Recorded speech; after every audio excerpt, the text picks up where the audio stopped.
एक छोटे से गांव में रामदास नाम का एक गरीब किसान रहता था।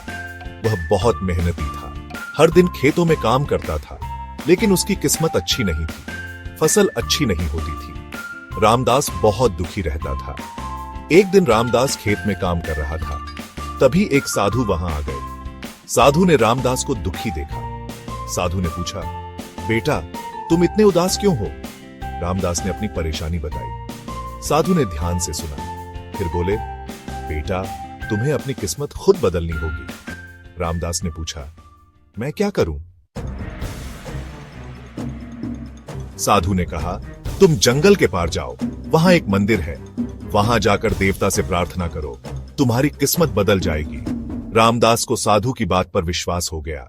उसने सोचा, मैं अपनी किस्मत खुद बदलूंगा। अगले दिन सुबह रामदास जंगल की ओर चल पड़ा। जंगल में रामदास को एक भूखा शेर मिला। शेर बहुत गुस्से में था। रामदास डर गया, लेकिन उसने हिम्मत नहीं हारी। उसने शेर को प्रणाम किया। शेर रामदास को देखता रहा और फिर चला गया। आगे जाकर रामदास को एक सुंदर लड़की मिली। लड़की रो रही थी। रामदास ने पूछा, बहन आप क्यों रो रही हैं?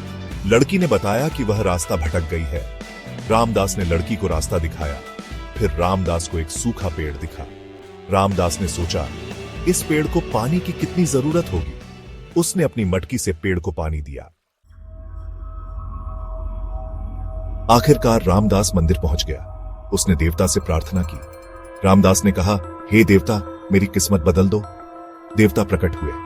देवता ने कहा, बेटा तुमने रास्ते में जो किया वही तुम्हारी किस्मत बदलेगा। रामदास को समझ नहीं आया।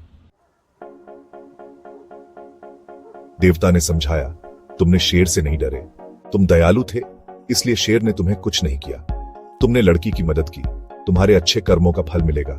तुमने सूखे पेड़ को पानी दिया, तुम्हारी दरियादिली से तुम्हें समृद्धि मिलेगी।